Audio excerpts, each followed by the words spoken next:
যারা ঢেঁড়স রান্না করেন কিন্তু স্লিপারি ভাব থেকেই যায়, আবার অনেকে স্লিপারি ভাবের জন্য ঢেঁড়স খেতেই চান না, তাদের জন্যই আমার আজকের এই রেসিপি।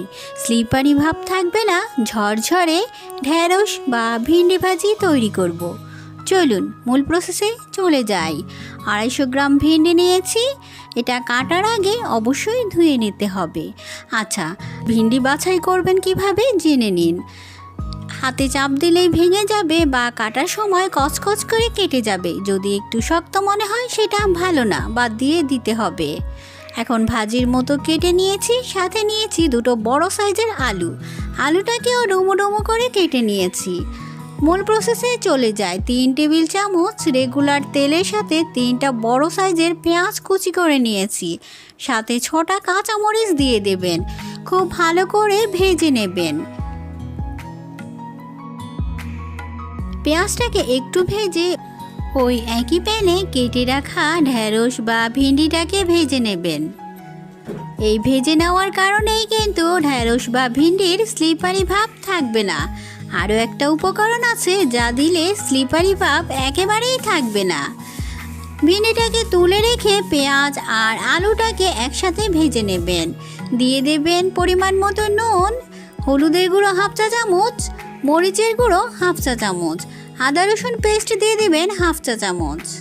খুব ভালো করে একসাথে ভেজে নেবেন মিনিট খানিক।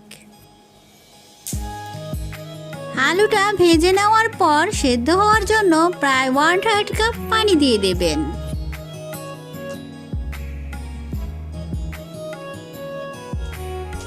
ঢাকা দিয়ে দেবেন 5 মিনিটের জন্য।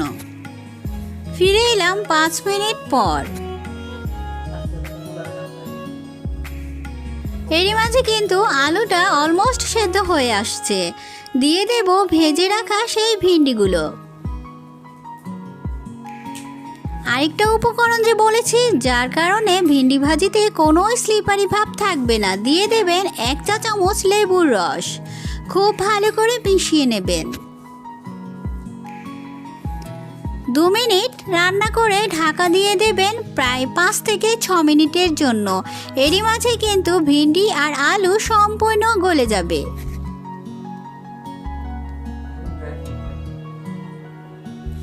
ফিরে এলাম 5 মিনিট পর। তৈরি কিন্তু আমার ভিন্ডি আলুর ভাজি। কতটা ঝরঝরে হয়েছে দেখে নিন। যদি সহজ রেসিপিতে আমার এই ভিন্ডি আলুর ভাজি আপনাদের ভালো লেগেছে, অবশ্যই বাড়িতে বানিয়ে নেবেন। ভিডিও ভালো লাগলে একটা লাইক দিয়ে দেবেন। চ্যানেলে নতুন হলে চাইলে সাবস্ক্রাইব করে পাশে থেকে যেতে পারেন। সবার সুস্বাস্থ্য কামনা করে আজকে এখানেই বিদায় নিচ্ছি। সবাই খুব ভালো থাকবেন। আল্লাহ হাফিজ।